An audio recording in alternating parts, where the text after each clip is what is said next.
I wrote a fantasy novel set in the Garden of Eden, and this is it. In this book, the most flawed characters from different backgrounds team up to try to save their home. It's a multi-POV fantasy book with enemies to lovers, found family, and all the good stuff. So there are a lot of things that inspired me to write this book. But in this video, I'm just going to talk about the most important 5.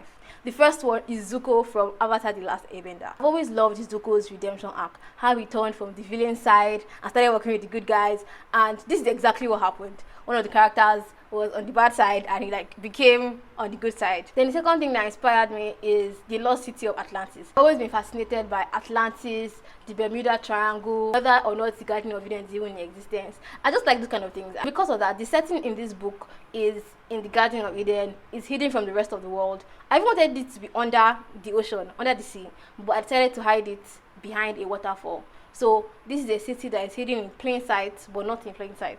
Then the third thing that inspired me was poison. You know when you watch all these movies and the princess always has a taster and the taster is tasting her food, I just used to wonder, like, how does the fear of being poisoned affect you psychologically as the person that is tasting from that person and the person that's supposed to eat the actual food. In the Keepers of PR, Lami's personality is shaped by this. She's very cold and uncaring, and people cannot reach her easily because of this fear of poison. She doesn't trust people a lot, and this poison thing also affects the taster, the person that's supposed to be tasting her food on a regular basis. The first thing that inspired this book was I wanted characters that were based very much in reality. I think many of the characters that we see on screen or in novels, they're actually very realistic. There are people that are very heroic in nature. But I wanted people that were like me. The world needs to be saved, but like, does it have to be me? Somebody else should go and save the world. It's not me. It's not me that's going to sacrifice my life, sacrifice all my friends and all my belongings to go and save the world. Somebody else who is better than me, obviously, should go and save the world. So that's how my main character reacts. She doesn't want. And apart from my main character, there's another character that just wants to save the world. Not really because she loves the world, but she just wants them to praise her. That, see me.